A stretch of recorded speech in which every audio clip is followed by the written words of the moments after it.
안녕하세요, 김호준입니다. JTBC 토론회에서 벌어졌던 동성애 공방이 어제 하루 계속 이슈가 됐습니다. 애초 어떤 정치적 목적으로 그 이슈를 제기했고 그 이슈가 누구에게 최종적으로 득이 될 것인가 하는 선거공학적 계산과는 무관하게 이 이슈가 대선 후보 토론회에서 등장했다는 자체는 우리 정치사에서 중요한 의미를 가집니다. 그동안 우리 정치사에서 대선 당락을 가르는 키워드는 수십 년째 지역 그리고 북한이었습니다. 대학 진학률 세계 최고 수준의 국가에서 겨우 2개의 키워드가 수십 년간 국가의 미래를 결정해왔다는 것은 참으로 한심한 일이었습니다.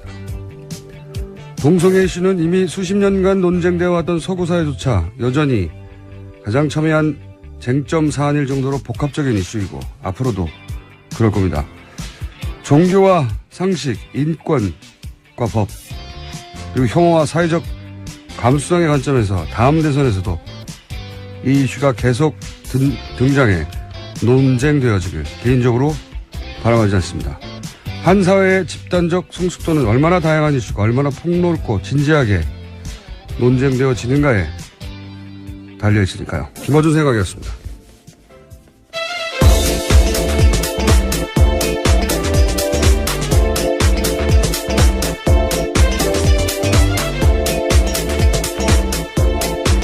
시사인의 김은지입니다. 자, 첫 번째 뉴스는요?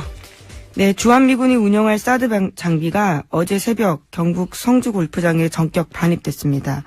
대선 전에 배치하는 건 물리적으로 어렵다라는 게 군 당국 설명이었는데 갑자기 바뀐 겁니다. 군도 몰랐다는 거죠. 자기가 결정한 게 아니었다는 거죠. 예. 얼마 전까지만 해도 이게 만약에 1주 후에, 2주 후에 배치될 거였다면 이렇게 설명 안 했겠죠. 예. 군도 다음 정부가 해결할 문제다. 그리고 얼마 전까지 그렇게 얘기했었죠. 그렇죠. 그리고 미국의 안보 보좌관도 한국을 방문하면서 다음 대통령과 얘기해야 하지 않겠냐. 이렇게 했던 사안이 무슨 일이 있었다고 일주일 만에 갑자기 바뀌겠어요.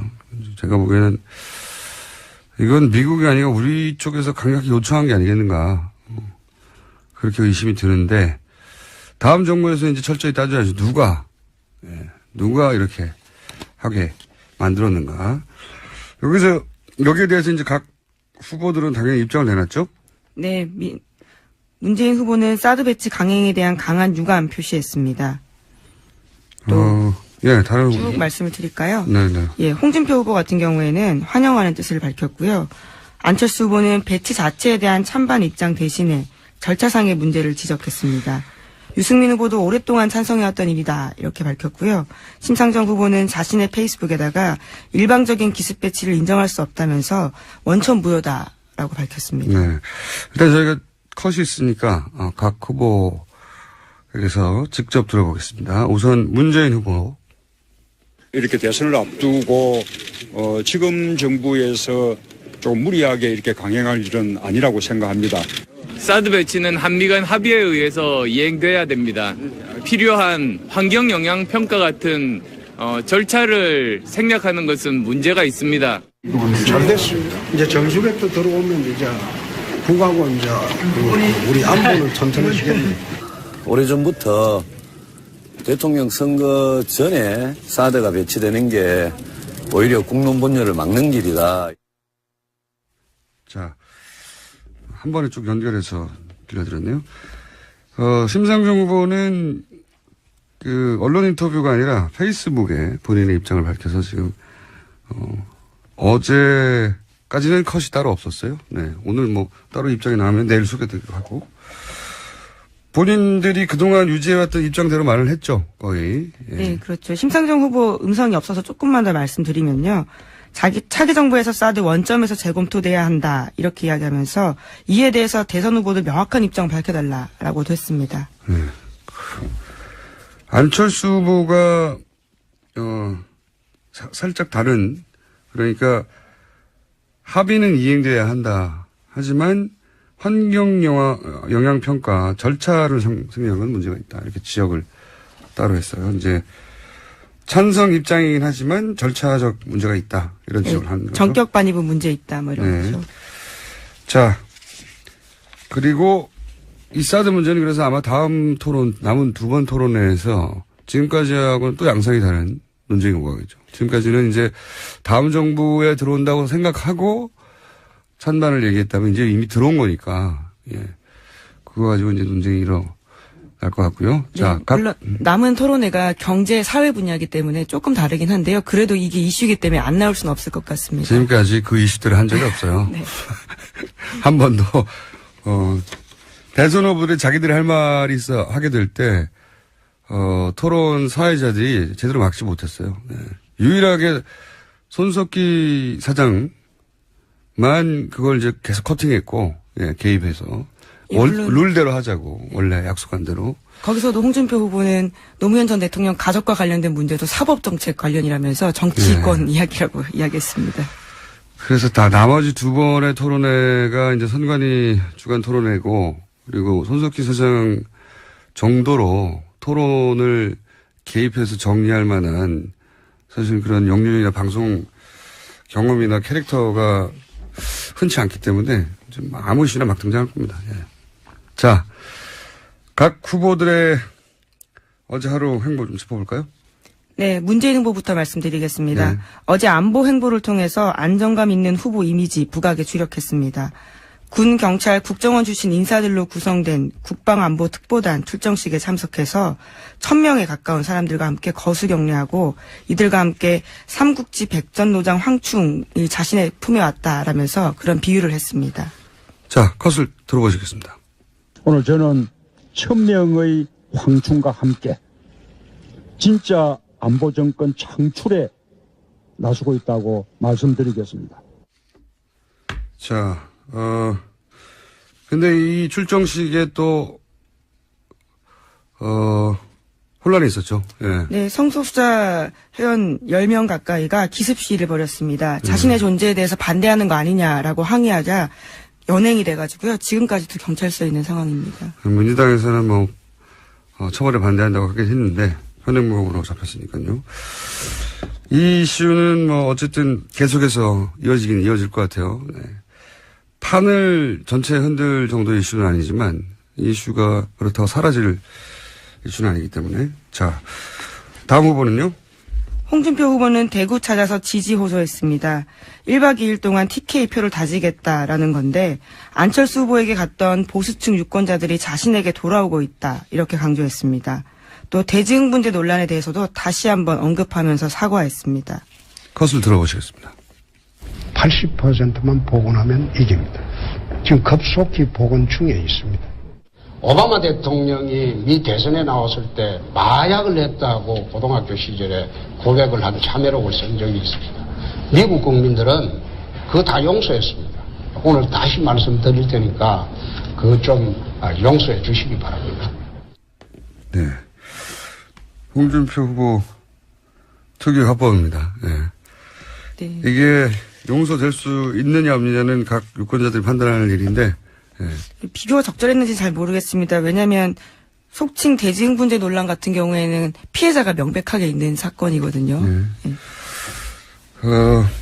사실 굉장히 어려운, 뭐랄까요, 돌파하기 어려운 사건이 나왔는데, 홍준표 후보가 이 사안을 어쨌든 돌파해내고 있긴 합니다. 지지율이 조금씩 올라가는 거 보면. 자, 다음 후보는요? 안철수 후보는 공식선거운동 시작 후에 처음으로 강원도를 갔습니다. 거기에 가서 마크롱, 프랑스 대선 후보와 자신을 비교하기도 했는데요. 정치개혁을 강조하면서 1번 당, 2번 당 모두 비판했습니다.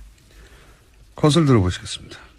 프랑스 대선에서 마크롱 돌풍이 불고 있습니다.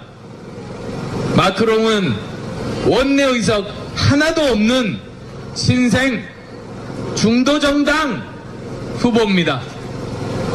그런데도 프랑스의 60년 양당 체제를 무너뜨렸습니다. 우리 대선에서도 국민들께서 그 같은 대변혁을 만들어 주실 겁니다. 기득권 양당 체제 깨부셔 주실 것입니다. 그렇게 해주시겠습니까? 네. 프랑스 대선을 직접 언급한 우리 후보가 처음으로 나왔네요. 예. 프랑스 대선의 의미를 짚어줬으면 더 좋았을 텐데.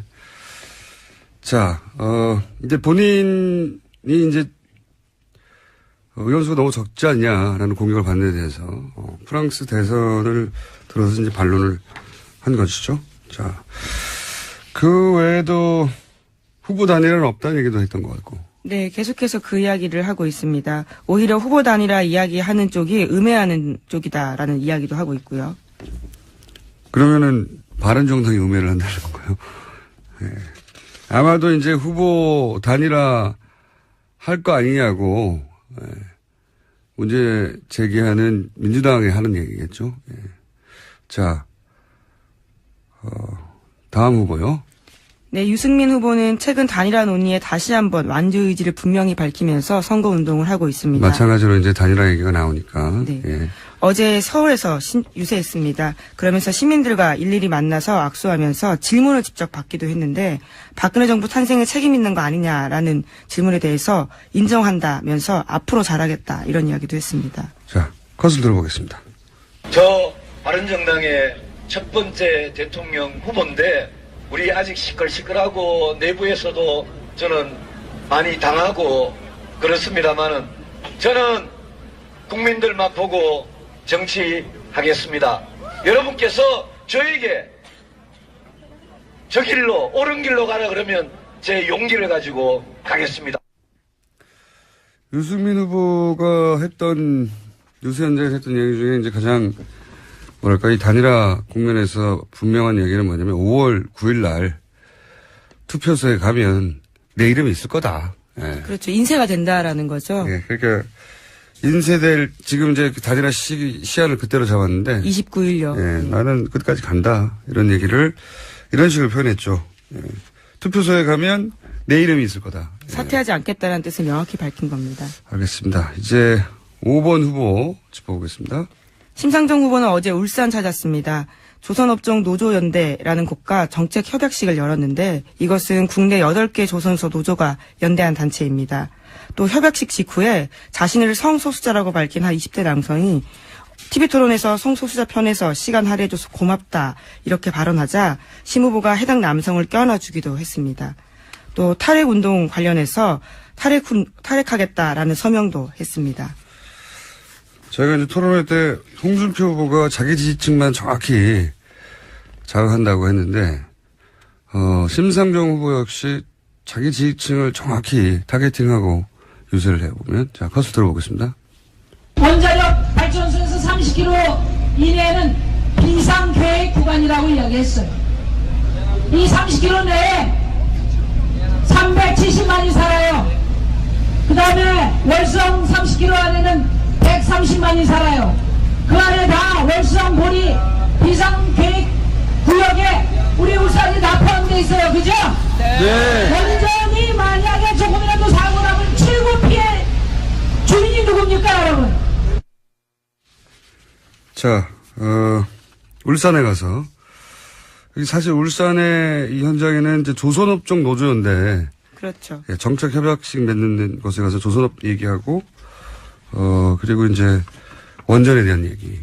네, 했습니다. 부울경 쪽에 원자력 발전소가 많기 때문에 관련해서 서약식도 했습니다. 자, 각 후보들의 어제 어떤 일들이 있었고 어떤 주요한 발언들이 있었는지 짚어봤고요. 자,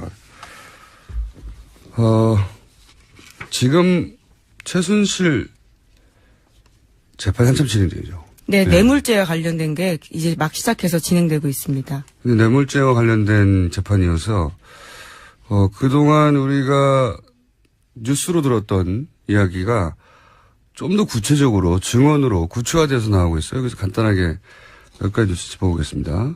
네, 한참 특검에서 나왔던 내용 전해드렸었는데 네. 거기에 대한 당사자들의 인정과 부인 이런 것들이 다양하게 나오고 있습니다. 최순실 씨는 박근혜 전 대통령 삼성동 전 자택에 돈이 있다라는 장시호 씨 얘기 전해드렸었는데요. 이와 관련해서 장시호 씨가 조금 더 자세한 이야기를 특검 가서 했다고 합니다. 네. 최순실 씨가 삼성동 집에 평생 먹고 살 돈이 있다고 한 적이 있다. 이렇게 진술하면서 박 전 대통령 자택 2층에 금고가 있는데 여기에 돈이 있는 것 같다고 말한 겁니다. 저도 이제 여기 공판에서 나온 이제 증언 중에, 기자들이 캐치한 대목인데, 삼성동 집에 평생 먹고 살 돈이 있다. 이 대목이 눈에 들어왔어요. 이제 이 돈으로 결국 그 정유라 씨와 그 딸을, 학교도 보내고 평생, 여기서 평생이 중요한 거죠. 평생을 그 돈으로, 키워주라는 건데, 평생이면 얼마일까요? 본인, 정유라 씨하고, 그리고 그 자녀까지 교육을 하고, 그리고 이 일가의 씀씀이로 보자면, 이게 10억, 20억 수준이 아니란 말이죠. 10억으로 평생을 먹고 살 수는 없잖아요. 그렇죠. 또. 네, 모녀가. 손자가 어립니다. 네, 네. 그러면은, 이 집안의 씀씀이로 보면 몇백억에서 막 1,000억 정도 이렇게 생각해 볼 수 있는데, 그래서 이제 생각해 봤어요. 성완종 당시 사건 때 비타500에 가득 채우면 1억이 들어간다고 그랬었거든요. 그죠? 5만원권으로. 네, 그런 진술이 나온 적이 있습니다. 네. 그리고 사과박스에 대충 10억, 12억 정도 들어간다고 했단 말이죠. 금고가 얼마나 큰지 모르겠으나, 금고가 커봐야 아마 사과박스 몇 개나 들어가겠어요. 네. 10개 들어가도 100억대인데, 100억으로 평생 먹고 살 돈이 있다고 그러진 않았을 거로 같거든요. 궁금합니다. 어떤 형태로 얼마의 돈이 들어있었을까. 예. 5만원권으로 그 금고를 가득 채웠다. 그래도 평생 먹고 살 돈이라고 하진 않았을 것 같아. 이쪽 집안의 규모로 볼 때는. 그러면 이제 현금도 있고 뭐 채권이나 혹은 금괴 이런 형태가 아닐까. 그거를 최순실 씨가 마음대로 뺐을 수 있었다는 얘기잖아요. 예. 그것이 가장 핵심 포인트인데요.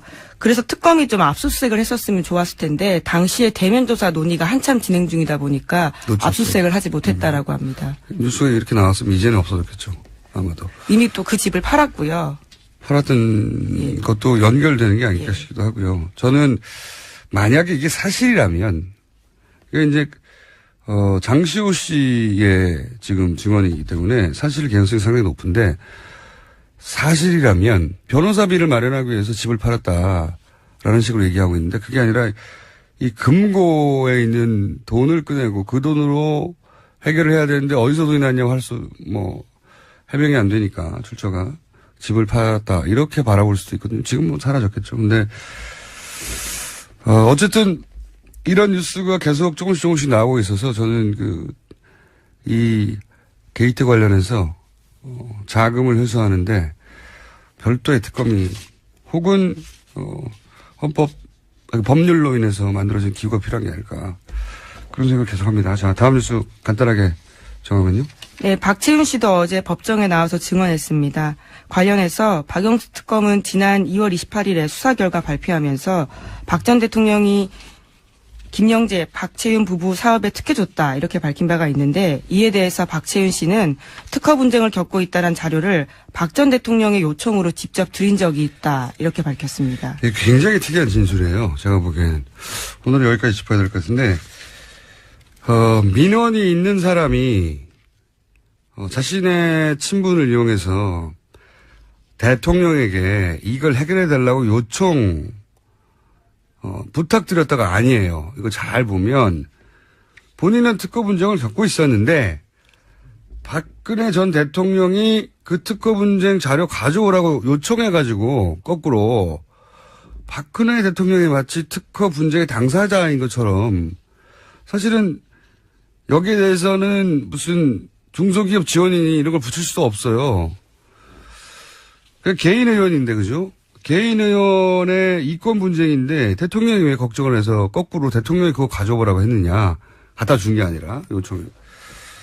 이게 이제 계속 연결되는 건데 과거에 최순실 씨가 중국, 중동 여기에 이제 미용 성형 센터 프랜차이즈를 진출하려는 사업을 계속 구상했고 관심을 많이 가졌죠. 무리하게 중국 VIP도 막 그런 시술을 해준다고 하고 말도 안 되는 외교상의 무례를 했습니다. 그러니까 최순실 씨가 이 미용 프랜차이즈 사업을 자신의 사업으로 자신의 이권으로 이해했다라고 생각되는 정황인 거죠 이게. 그러니까 그래서 대통령에게 자신의 이권 사업인 그리고 이권 사업이 분쟁에 걸렸으니까 해결해달라고 요청했고 그러니까 박근혜 전 대통령이 뜬금없이 개인 의원이 갖고 있는 작은 분쟁을 가져보라고 한 게 아닌가. 그래서 자기 사업의 방해물을 제거하려고 하는 최순실 씨의 노력이었고 예. 그 구상 속에서 사실은 들여다보면 또 찾아낼 게 많이 있다고 봅니다. 저는 지난 최순실 특검이 밝혀낸 거는 사실 빙상의 일각이라고 저는 생각이 들어요. 예. 자, 오늘은 여기까지 해야 되겠습니다. 지금까지 시사인의 김은지였습니다. 감사합니다.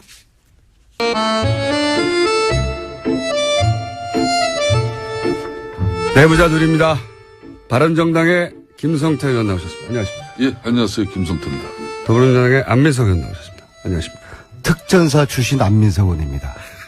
갑자기 또 특전사 출신을 들고 나오십니까? 안민석 의원이 특전사 출신이에요? 저는 사실 공군사관학교 교수 출신이고요. 예. 지금 빨간마우라 전투기 조종사들이 다 제 제자들인데요. 예.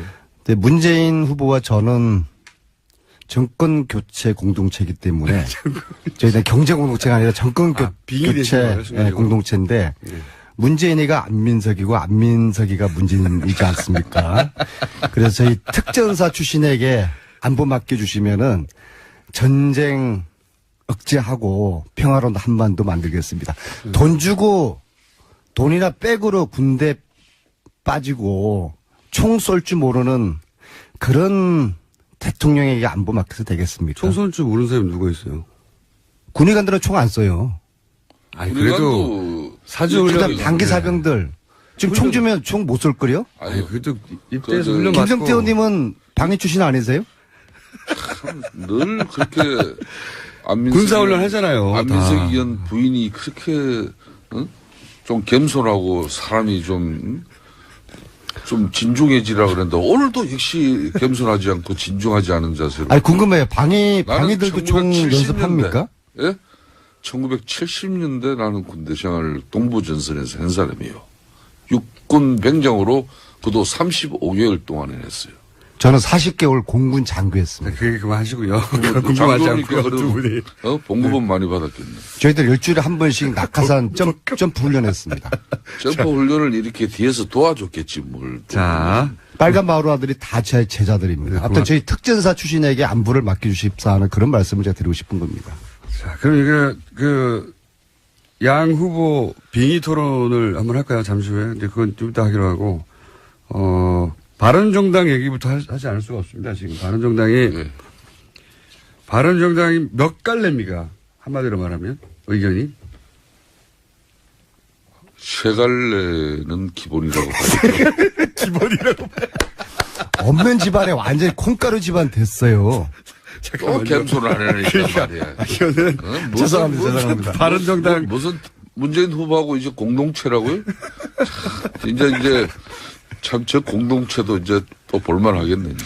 근데 콩가루 집안이 나서서 후보 단일화 하려고 하니까 이게 못하겠어요. 이게 바른정당은 밖에서 공격을 안 해도 지금 자체적으로 심각하기 때문에 공격이 필요 없습니다. 자, 근데 세 갈래가 어떻게 갈려져 있습니까? 사실상 갈라질 갈래라도 있어요? 분당하고 창당을 해서 좀 따뜻하고 깨끗한 그런 새로운 보수를 지향하는 지향점을 가지고 정말 열심히 뛰었어요. 네. 특히 유승민 후보도 정말 열심히 뛰었는데도 불구하고 지금 열심히 뛰고 있죠. 네. 국민들은 이런 새로운 보수에 대한 희망과 기대를 갖기는커녕 여전히 고정적인 3% 거의 무관심 때에 비슷한 그런 관심은 많이 가져지는데 그 관심이 이제 정당 지지율이나 후보 지지율로 좀 나타나줘야 되는데 아무리 기다려도 그 관심이 지지율로 이렇게 전환되지는 않는 이 암담한 현실이 저희들을 너무 힘들게 하고 있고 그러니까 우리가 아무리 새로운 보수의 지향점을 이렇게 가지고 많은 변화를 시도하지만은 국민들이 니네들 이야기하는 거 그 현실적이지 못해. 뭐 이런 이야기 아니겠습니까? 결론은 우리가 국민들을 원망하고 탓하기보다는 국민의 뜻을 쫓는 게 또 우리들의 새로운 보수 가치의 주장에 오류가 없는지 방법론적으로 잘못되지 않았는지 이런 걸 솔직하게 우리가 이제 인정하고 또 그 인정하에 또 우리가 새로운 마음을 가져야죠. 그래서 세 갈래가 어떻게 갈립니까? 하나는 뭐 그렇지만은 완주. 유승민 후보가 계속 완주할 수 있도록 도와줘야 된다는 것이고 네. 하나는 뭐 국민의당과 또 연대를 통해서 후보 단일화를 가져가는 그런 입장이 있는 것이고 또 한 기류는 안민석 의원이 늘 위장의원 관계라고 늘 밝히고 있는 자유한국당과 다시 후보 단일화를 가져가는 그런 세 갈래 길이 있겠죠. 누가 어떤 어느 새가 제일 강하죠 지금? 어느 새가 굳이 강한 걸 뭐 이렇게 뭐 계량치로 가지고 말씀드릴 수는 없습니다만은 팽팽합니다. 대체적으로 지난번 의원총회 내용을 이렇게 보면은 33명의 의원 중에 외국 출장 가고 이런 의원들 한 2명 빼고는 발언자 중에서 이 3자 단일화 그러니까 반문 패권 저지를 위한 3자 단일화? 3자 단일화를 해야 된다는 쪽의 의원들이 하지 말아야 된다는 의원들은 한 대략 7명, 7, 8명 선이고 나머지는 대체로 20명 이상이. 네, 그렇습니다. 그런 정도 이야기해 줄 수 있죠. 그런데 그게 이제 지금 벌써 TV 토론에서도 당사자도 안 한다고 하고 그리고 3자 대상이 되는 홍준표 후보나 안철수 후보 쪽도 안 한다고 하는데 이게 현실성이 없어진 거 아닙니까 사실상? 그 단일을 주관하는 또 시민사회 단체에서 범보수 연합 뭐 이런 단체에서 각 후보 진영이 한꺼번에 모여서 뭐 단일화 논의를 이렇게 가져가는 게 아니라 너무나 입장의 차이가 크니까 각 당별로 어제는 바른정당, 오늘은 자유한국당, 내일은 국민의당 뭐 그런 식으로 이렇게 그 입장을 들어서 조율을 좀 시도하는 방식. 물밑에서 뭐 한참 하고 있는 거죠 지금. 아유 정치는 생물이니까 지금까지는 여러 행위로 하고 있죠. 지금까지는 진도가 잘 안 나가죠. 진도가 잘 안 나가는데 제가 뭐 이 방송을 통해서 좀 밝혀드리는 것은 국민의당 안철수 후보 지금 저 방식의 인식과 이 상황 인식과 또 대처 방식은 결코 집권하기 어렵습니다. 지난 한 10여일 전에 국민들은 문재인 후보와 대응할 수 있는 또 문재인 후보를 상대로 이길 수도 있는 그런 가능성을 국민들은 안철수 의원에게 메시지를 보냈어요. 아직까지 바람까지라고 볼 수 있는데 그 메시지를 보냈으면 그 메시지를 가지고 집권, 수권 능력을 국민들에게 보여줘야 돼. 지금 한참. 그게 바로 민주당이 참 이번 대선 전략 좋아요. 저 40석 의석 가지고 국정운영 어떻게 할 거냐. 새누리당 157석 가지고도 헤매고 그랬는데 우리도 120석 가지고 어렵다. 이런 이야기를 하니까 그게 먹혀요. 근데 여전히 40석밖에 안 되는 게 민주당이 저 주장하면은 그때도 국민들이 다 뒷받침해 준다. 아니 대통령 뽑아주려고 국정 운영까지도 국민들이 끝까지 뒷받침해 줍니까? 입법부하고 행정부하고 관계도 그렇게 국민들이 다 해결해 줍니까? 그러니까 그런 아주 어찌 보면은 좀 안이한 인식 자체가 지금 안철수 후보의 지지율이 계속 빠지는 여러 가지 요인 중에 하나입니다. 오늘 이 아침에 맹자님 말씀부터 드려야 되겠는데요. 맹자왈. 전쟁은 총칼로 하는 것이지만 그때는 총은 없었지만 무기로 하는 것이지만 정치는 명분으로 하는 것이다. 이렇게 말씀하셨어요. 지금까지 2강 구도가 1강 1중 3약 구도로 이제 바뀌어지면서 질 것 같으니까 이 선거공학적인 일종의 꼼수라고 저는 보고요. 그러니까 명분도 없고 오로지 반문으로 단일화하겠다? 이게 시너지 효과가 있을까요? 오히려 저는 이런 식으로 단일화하면은 소위 말하는 적폐연대라는 역풍을 맞을 수 있다고 이제 봅니다. 그래서 지금은 이 명분 약한 이 단일화 여기 대해서 별다른 시너지 효과가 없을 것이다 말씀드리고, 참 좀 전에 지금 제 친구 단기사병 출신의 제 친구한테 문자가 왔는데요. 저도 그 지적하려고 단기사병도 이 사격 연습을 했다. 당연합니다. 그리고 군사훈련을 다 받으니까요. 단기사병이 안보를 지킨 역할을 무시하거나 비하하면 안민석 너 역풍 맞을 것이다. 단기사병이 그동안 우리나라를 지켜왔던 그 막강한 역할에 대해서는 제가 인정을 하고요. 제 주위에서도 제가 오산이기 때문에 오산 비행장에 거기 단기사병 그 다닌 친구들이 많아요. 그래서 사격 연습을 했으니까. 근데 제가 말씀드리는 아까 취지는 그래도 안보를 맡기는 데 있어가지고 이 특전사 출신이라는 거는 어떤 뭐 훈련도 세게 받았고 또 젊은 시절에 그 대북 안보관에 대해서 어느 누구보다도 철저하게 스스로가 단련되고 검증된 그런 인식을 가지고 있으니까 이런 후보에게 국방과 안보를 맡기시면 든든하게 나라를 지켜드리겠다. 그런 말씀을 제가 드리고자 하는 겁니다. 그러니까 단기사병이나, 안민석 의원님, 이 방송에 특정 후보를 지지하는 그런 대리 지금 토론자로 여기 참석하지 않았지 않습니까? 왜 맨날 안민석 의원은 말이에요. 언제부터 그렇게 문재인 후보하고 공동체가, 아까 무슨 공동체요? 정권교체 및 공동운명체. 정권교체 및 운영 공동체.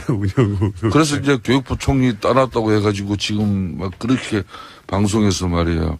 공개적으로 특정 후보를 갖다 지지 찬동하는 발언을 하면 안 돼요, 그거는. 저는 이 자리에서 공개적으로 천명하건데요. 정권 교체가 되는 순간 저는 백의 종군할 겁니다. 어떠한 직도 맞지 않을 것입니다. 의원님, 근데 그거는 맡길 의사가 있을 때 그때 가서 말씀하셔야지. 설사 국무총리 자리가 제안와도 맞지 않겠습니다. 그러니까 그 제안을 가능성이 있을 때 이제 말씀하셔야 되고. 아니, 단기사병 문제는 단순히 시력이나 뭐 가정 형편이나 여러 가지 이유 때문에 그러면 본인의 의사와 상관없이, 그리고 이제 군사훈련을 충분히 받고 자기 역할들이 있기 때문에 이 부분은 잘못 말씀하신 거고. 아니, 단기사병의 역할을 또 나름대로 굉장히 중요해요. 그러니까 제가 보기에는 지역과 특전사를 강조하시는 것만 했었어야. 사격 연습도 했다고 제 친구가 이야기했으니까 제가 그걸 알려드리는 겁니다. 때로는 집안 행편이 좋지를 못해서 가족을 지키기 위해서 단기 사병으로 가신 분들도 있고 사연이 계신 분들이 많아요. 이분들이 우리 지역 골목골목과 또 시장가, 예? 지역의 또 안보를 이 사람들이 최일선에서 지켰어요. 단기 사병을 무시하는 입장은 아까 공동체라고 했는데 문재인 후보도 단기 사병에 대한 인식이 안민석 의원하고 같으시다는 거죠? 죄송합니다. 아무튼 이 단기 사병에 대한 그런 오해할 만한 발언이었다면 사과드리고요. 단기 사병도 기초 군사 교육 다 받고 있는 거 알고 있고요. 그러면. 네. 자, 역시 민주당은 안보 정당으로서는 절대 구색을 갖출 수가 없어요. 갑자기 역공을. 각성하세요, 안민석 의원. 알겠습니다. 지금 대한민국의 단기 사병 출신 우리 국민들이 얼마나 많은지 알아요? 저는 뭐 이 정치적인 공격이라고 또 비춰질 수 있기 때문에 더 이상 이야기하겠습니다. 자, 제가 보기에는 방송 끝나기 전에 또 한 번 말씀하셔야 될 것 같고요. 실수하신 게 분명하기 때문에 또 한 번 말씀하셔야 될 것 같고, 예. 특전사를 강조하려다가, 예. 자, 그런데 우리 후보 너무 뛰어들이려다가. 예, 그러니까요. 무리하셨고, 그 과정에서 제가 보기엔 방송 끝날 때까지 한 두세 번 정도 더 사과를 하셔야 되는 상황으로 몰리고 있다. 자, 그건 그거고, JTBC 토론을 보신 총평을 하시자면요. 네. 큰 이슈였습니까?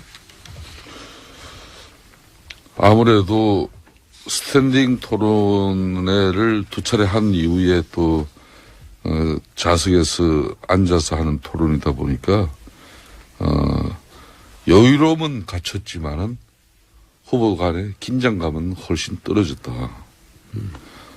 또 지난 토론회 때 네거티브가 난무한 데 대한 비판 여론이 일부 있었어요. 후보들마다 참 이건 금방 인식해요. 그래서 그런지 정책 대결에 초점을 맞추는 모습이었는데 좀 그러다 보니까 너무 좀 밋밋한 토론회가 됐다는 그런 또 평가가 있어요. 그렇지만은 사회자의 매끄럽고 여유로운 어떤 그런 진행은 좀 돋보였습니다. 사회자가 승자였다는 취지인 것 같고. 토론이 주제나 룰에 벗어날 땐 과감하게 이걸 개입을 해줘요. 그리고 손석희 사장이 그걸 잘한 거예요. 또 후보 간의 감정이 격해지거나 토론이 경직된다 싶으면은 그 손석희 사장 같지 않게 또 농담과 센스 있는 그런 발언으로 분위기를 환기시켰죠. 전체적인 측면에서는 이번 토론회에서는 홍 후보 그러니까 홍준표 후보가 아닌 문재인 후보가 가장 못했다는 평가가 또 대체적인 여론이에요. 홍 후보와 문재인 후보가 제일 못했다. 대선 판세가 문재인 후보 일강 구도로 굳어져 간다는 건 주지의 사실이지만은 그에 따른 자신감이 지나쳐서 오만과 독선 행태로 표출돼서는 안 될 일입니다. 이보세요가 그 뭡니까 이보세요가.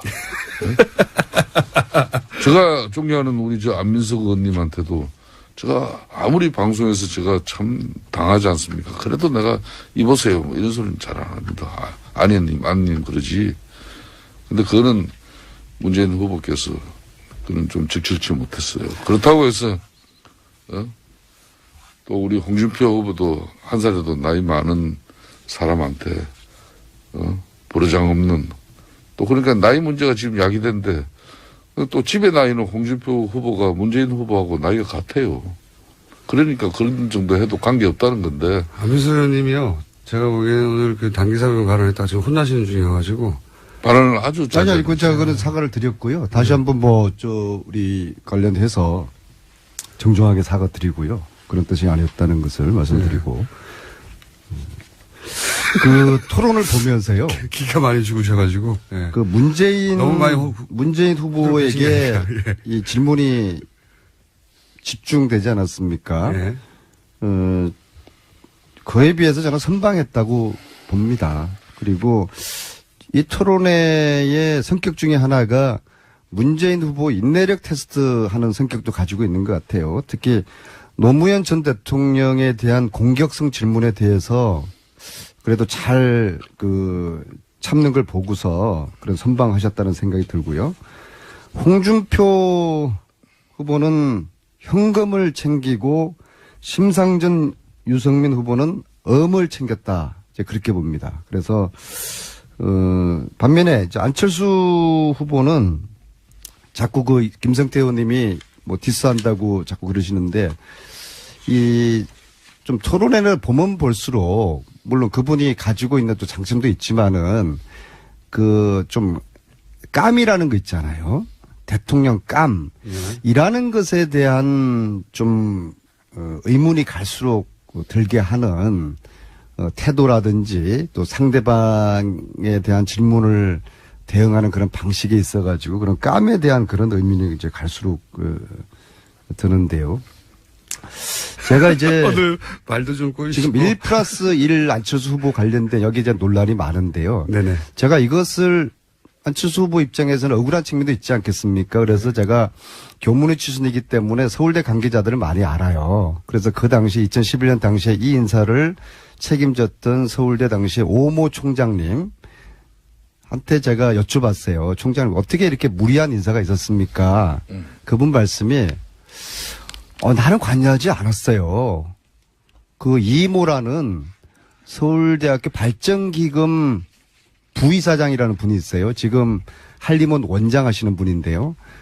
이모라는 그분이 다 해가지고 뽑자고 이제 그렇게 해서 그래서 내가 결정을 한 거야.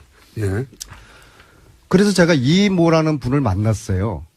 직접 만나러 갔어요. 그래서 이 인사를 박사님께서 다 연세가 한 70세 정도 되셨더라고요.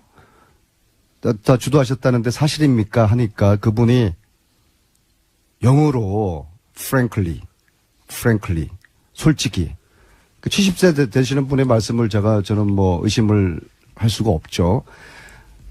총장이 안철수를 뽑아라고 해서 그래서 그분이 서울 의대 출신이에요. 당신이 선배니까 안철수를 만나서 이것을 잘 이야기 결과를 잘 만들어 봐라. 그래서 자기는 시키는 대로 했다는 거예요. 너무 이야기가 길어지고 네, 있네요. 그래서 이 두 분 사이에 굉장히 안 좋으신데요. 두 분 사이의 이야기가 네. 너무나 달라서 이것은 대선 끝나가도 이 임용특혜에 대한 좀 진실을 밝혀서 안철수 후보가 억울하면 억울한 대로 이걸 풀어드리고 이게 만약에 뭔가 그 서울대조차도 외부적인 압력에 의해 가지고 이 무리한 인사가 진행됐다고 하면은 그에 따른 또 진상이 또 규명돼야 될 그런 성격일 것 같습니다. 오늘 굉장히 컨디션이. 안민석 의원은 그래도 양념처럼 최순실 이야기를 중간중간 끼워 넣어야 활력과 또 용기를 가지고 잘 리드해 나가는데 지금 뭐 갑자기 문재인 후보하고 정권 교체 공동체로서의 그 상당히 안 해본 역할이거든요, 이때까지. 자중해야 되고 좀 상당히 정제된 발언을 많이 해야 되거든요. 그러니까 지금 방송에 꼬이는 거예요.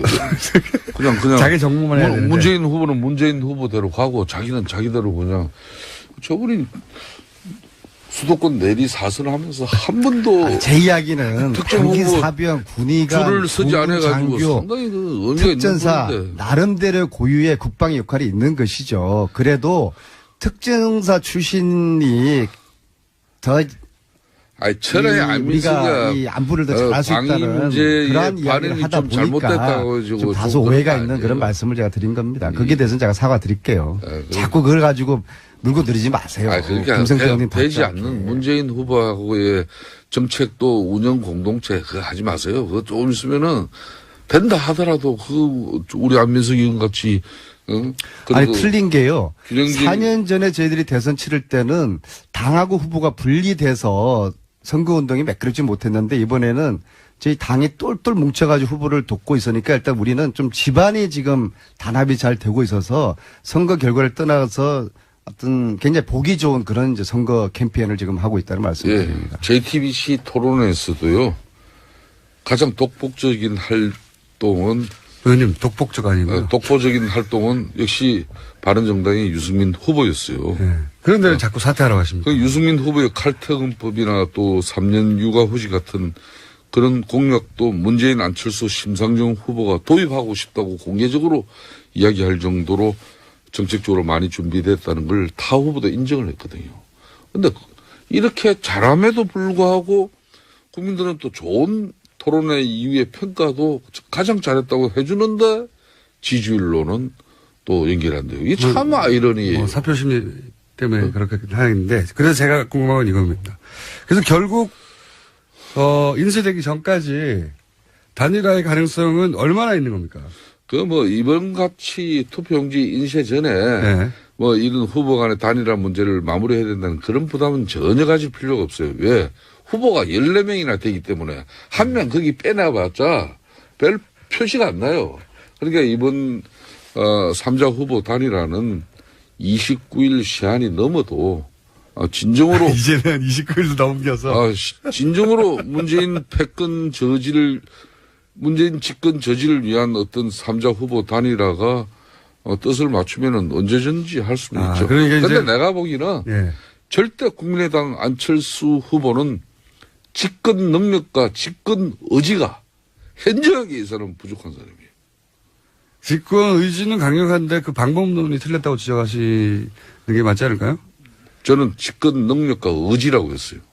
의지를 가지면은 자신도 아닌 다른 당에서 아무리 지지율이 좀 낮은 후보 측에서 단일화 요구를 해서 가장 지금 현재 상황에서는 삼당에서는 자기가 가장 지지가 높은데 가장 자신이 적극적으로 감사하고 고마운 기회다 이렇게 받아들이고 예열을 확대하고 만일 본인이 집권하고 난 이후에도 안정적인 국정 운영을 할 수 있다는 그런 모습을 국민들에게 이 유권자들에게 보여줘야 되는데 그걸 보여주길 싫어한다면은 사실상 호남표 일부하고 중도 보수 일부 표 끌어안고 있다가 그럼 문재인 후보 사실상 당선을 도와주는 역할밖에 그러니까 29일 하지 않는가 하는 저는 의심을 가져요. 29일 데드라인이라고 했었는데 이제는 그거 지나고 나서도 계속 단일화를 추진할 수도 있다는 얘기네요.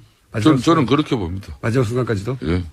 계속 지금 안철수 후보의 이런 자세라면은 이거는 사실상 문재인 후보 당선을 돕는 방조자 내지는 방관자적인 역할이라고 저는 봅니다. 저는 일단 다시 한번 3번째 우리 단기사병과 우리 군의가 주신 여러분께 사과드리고요.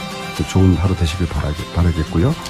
명분 없는 단일화, 문재인 반대를 위한 이 단일화. 안녕하세요, 김호준입니다.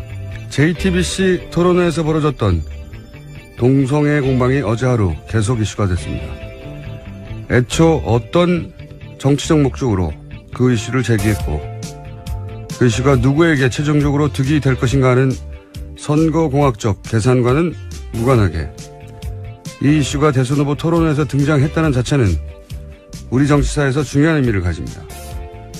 그동안 우리 정치사에서 대선 당락을 가르는 키워드는 수십 년째 지역 그리고 북한이었습니다. 대학 진학률 세계 최고 수준의 국가에서 겨우 2개의 키워드가 수십 년간 국가의 미래를 결정해왔다는 것은 참으로 한심한 일이었습니다. 동성애 이슈는 이미 수십 년간 논쟁되어 왔던 서구사회조차 여전히 가장 첨예한 쟁점 사안일 정도로 복합적인 이슈이고 앞으로도 그럴 겁니다. 종교와 상식, 인권과 법, 그리고 혐오와 사회적 감수성의 관점에서 다음 대선에서도 이 이슈가 계속 등장해 논쟁되어지길 개인적으로 바라지 않습니다. 한 사회의 집단적 성숙도는 얼마나 다양한 이슈가 얼마나 폭넓고 진지하게 논쟁되어지는가에 달려있으니까요. 김어준 생각이었습니다.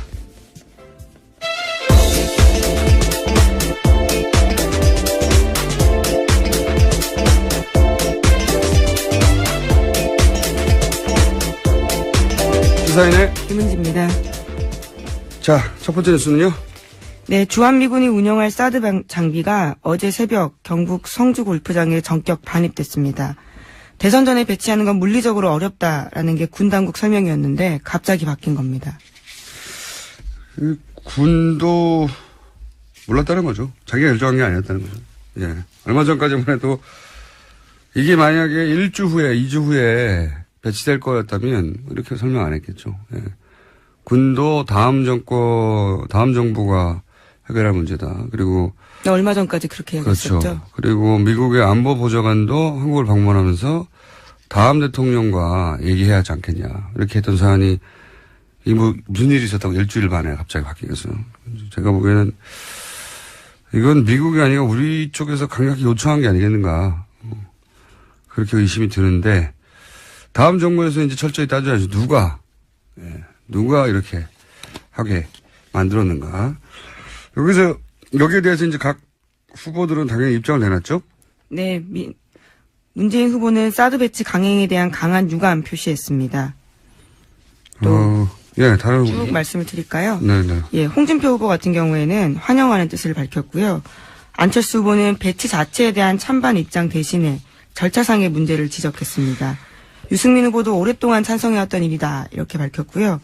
심상정 후보는 자신의 페이스북에다가 일방적인 기습 배치를 인정할 수 없다면서 원천 무효다라고 밝혔습니다. 네, 일단 저희가 컷이 있으니까 각 후보 프랑스 대선을 직접 언급한 우리 후보가 처음으로 나왔네요. 예, 프랑스 대선의 의미를 짚어줬으면 더 좋았을 텐데.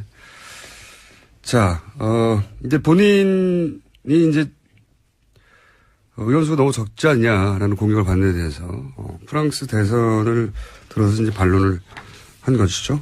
자, 그 외에도 후보 단일화는 없다는 얘기도 했던 것 같고. 네, 계속해서 그 이야기를 하고 있습니다. 오히려 후보 단일화 이야기하는 쪽이 음해하는 쪽이다라는 이야기도 하고 있고요.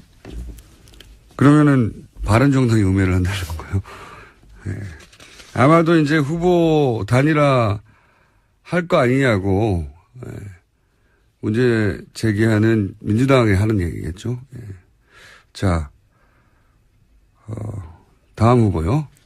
네, 유승민 후보는 최근 단일화 논의에 다시 한번 완주 의지를 분명히 밝히면서 선거 운동을 하고 있습니다. 마찬가지로 이제 단일화 얘기가 나오니까. 네. 예. 어제 서울에서 유세했습니다. 그러면서 시민들과 일일이 만나서 악수하면서 질문을 직접 받기도 했는데 박근혜 정부 탄생에 책임 있는 거 아니냐라는 질문에 대해서 인정한다면서 앞으로 잘하겠다 이런 이야기도 했습니다. 자, 컷을 들어보겠습니다.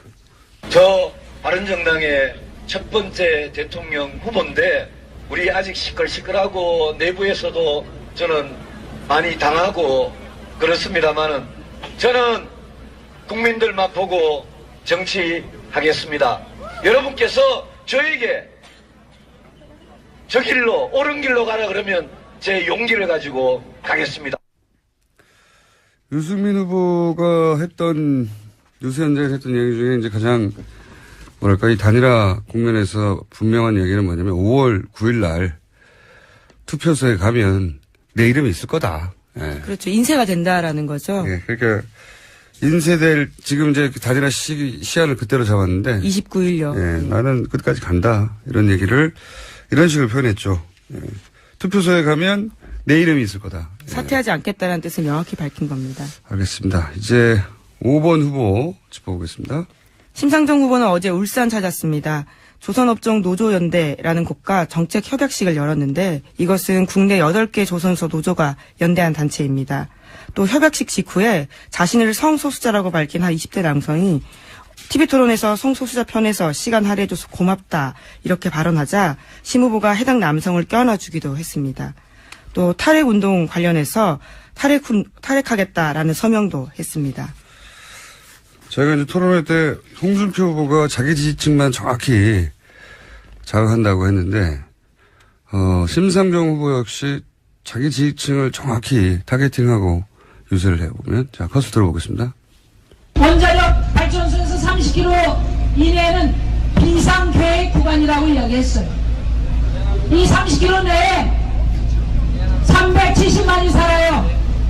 그 다음에 월성 30km 안에는 130만이. 그래서 직접 들어보겠습니다. 우선 문재인 후보. 이렇게 대선을 앞두고 지금 정부에서 좀 무리하게 이렇게 강행할 일은 아니라고 생각합니다. 사드 배치는 한미 간 합의에 의해서 이행돼야 됩니다. 필요한 환경 영향 평가 같은 절차를 생략하는 것은 문제가 있습니다. 잘 됐습니다. 이제 정수백도 들어오면 이제 북하고 이제 우리 안보는 튼튼해지겠네. 오래전부터 대통령 선거 전에 사드가 배치되는 게 오히려 국론 분열을 막는 길이다. 자, 한 번에 쭉 연결해서 들려드렸네요. 심상정 후보는 그 언론 인터뷰가 아니라 페이스북에 본인의 입장을 밝혀서 지금 어제까지는 컷이 따로 없었어요. 네, 오늘 뭐 따로 입장이 나오면 내일 소개드리기로 하고 본인들이 그동안 유지해왔던 입장대로 말을 했죠, 거의. 예. 네, 그렇죠. 심상정 후보 음성이 없어서 조금만 더 말씀드리면요. 차기 정부에서 사드 원점에서 재검토돼야 한다 이렇게 이야기하면서 이에 대해서 대선 후보도 명확한 입장 밝혀달라라고도 했습니다. 네. 안철수 후보가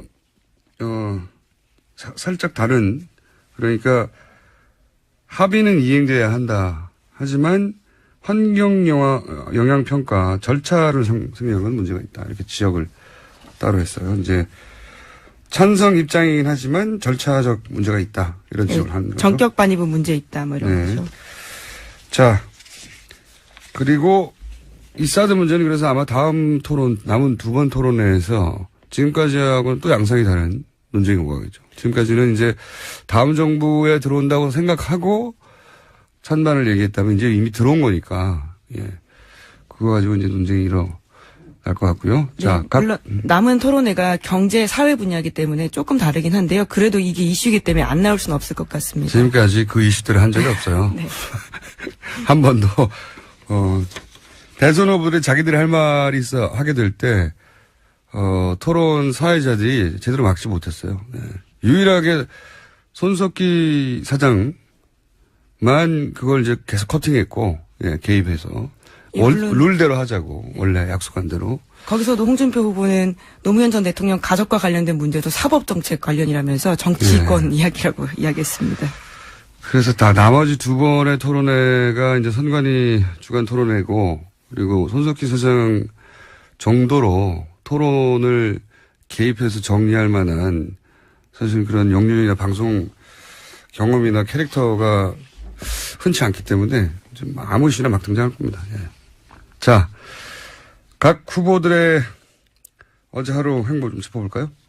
네, 문재인 후보부터 말씀드리겠습니다. 네. 어제 안보 행보를 통해서 안정감 있는 후보 이미지 부각에 주력했습니다. 군, 경찰, 국정원 출신 인사들로 구성된 국방안보특보단 출정식에 참석해서 1000명에 가까운 사람들과 함께 거수 격려하고 이들과 함께 삼국지 백전노장 황충이 자신의 품에 왔다라면서 그런 비유를 했습니다. 자, 컷을 들어보시겠습니다. 오늘 저는 1000명의 황충과 함께 진짜 안보정권 창출에 나서고 있다고 말씀드리겠습니다. 자, 근데 이 출정식에 또, 혼란이 있었죠. 예. 네, 성소수자 회원 10명 가까이가 기습 시위를 벌였습니다. 자신의 존재에 대해서 반대하는 거 아니냐라고 항의하자 연행이 돼가지고요. 지금까지도 경찰서에 있는 상황입니다. 민주당에서는 처벌에 반대한다고 하긴 했는데, 현행범으로 잡혔으니까요. 이 이슈는 어쨌든 계속해서 이어지긴 이어질 것 같아요. 네. 판을 전체 흔들 정도의 이슈는 아니지만, 이 이슈가 그렇다고 사라질 이슈는 아니기 때문에. 자, 다음 후보는요? 홍준표 후보는 대구 찾아서 지지 호소했습니다. 1박 2일 동안 TK표를 다지겠다라는 건데 안철수 후보에게 갔던 보수층 유권자들이 자신에게 돌아오고 있다 이렇게 강조했습니다. 또 대지흥분제 논란에 대해서도 다시 한번 언급하면서 사과했습니다. 컷을 들어보시겠습니다. 80%만 복원하면 이깁니다. 지금 급속히 복원 중에 있습니다. 오바마 대통령이 미 대선에 나왔을 때 마약을 했다고 고등학교 시절에 고백을 한 참여록을 쓴 적이 있습니다. 미국 국민들은 그거 다 용서했습니다. 오늘 다시 말씀드릴 테니까 그거 좀 용서해 주시기 바랍니다. 네. 홍준표 후보 특유의 화법입니다. 네. 네. 이게 용서될 수 있느냐 없느냐는 각 유권자들이 판단하는 일인데, 네. 비교가 적절했는지 잘 모르겠습니다. 왜냐하면 속칭 대지흥분제 논란 같은 경우에는 피해자가 명백하게 있는 사건이거든요. 네. 네. 사실 굉장히 어려운,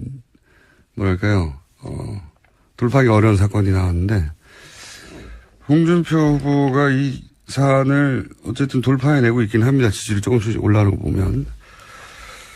자, 다음 후보는요?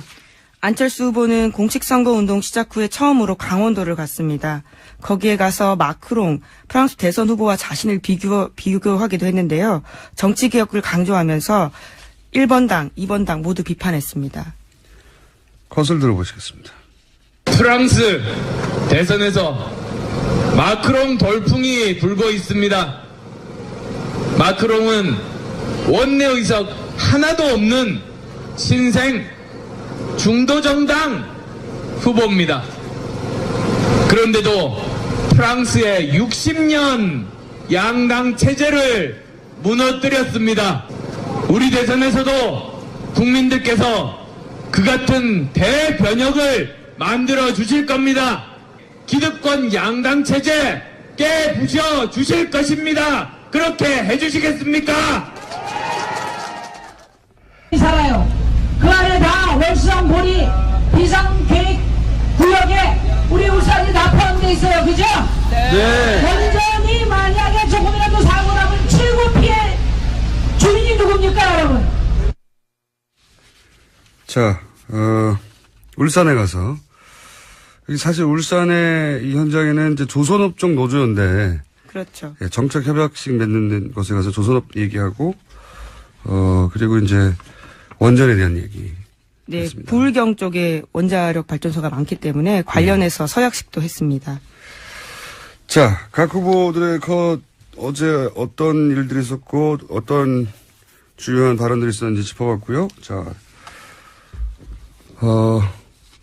지금 최순실 재판이 한참 진행되죠. 네, 뇌물죄와 관련된 게 이제 막 시작해서 진행되고 있습니다. 근데 뇌물죄와 관련된 재판이어서 그동안 우리가 뉴스로 들었던 이야기가 좀 더 구체적으로 증언으로 구체화돼서 나오고 있어요. 그래서 간단하게 몇 가지 뉴스 짚어보겠습니다.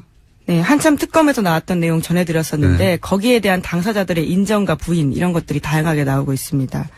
최순실 씨는 박근혜 전 대통령 삼성동 전 자택에 돈이 있다라는 장시호 씨 얘기 전해드렸었는데요. 이와 관련해서 장시호 씨가 조금 더 자세한 이야기를 특검 가서 했다고 합니다. 최순실 씨가 삼성동 집에 평생 먹고 살 돈이 있다고 한 적이 있다. 이렇게 진술하면서 박 전 대통령 자택 2층에 금고가 있는데 여기에 돈이 있는 것 같다고 말한 겁니다. 저도 이제 여기 공판에서 나온 이제 증언 중에 기자들이 캐치한 대목인데 삼성동 집에 평생 먹고 살 돈이 있다. 이 대목이 눈에 들어왔어요. 이제 이 돈으로 결국 그 정유라 씨와 그 딸을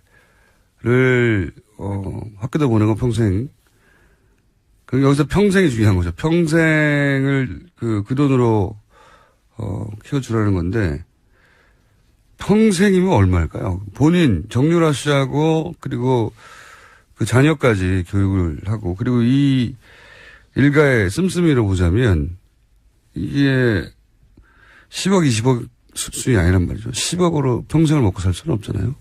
그렇죠. 또 네, 모녀가 손자가 어립니다. 네, 네. 그러면은 이 집안의 씀씀이로 보면 몇백억에서 막 1,000억 정도 이렇게 생각해 볼 수 있는데 그래서 이제 생각해 봤어요. 성완종 당시 사건 때 비타500에 가득 채우면 1억이 들어간다고 그랬었거든요. 그죠? 5만원권으로. 네, 그런 진술이 나온 적이 있습니다. 네. 그리고 사과박스에 대충 10억, 12억 정도 들어간다고 했단 말이죠. 금고가 얼마나 큰지 모르겠으나 금고가 커봐야 아마 사과박스에 몇 개나 들어가겠어요. 네. 10개 들어가도 100억대인데 100억으로 평생 먹고 살 돈이 있다고 그러진 않았을 거라고 같거든요.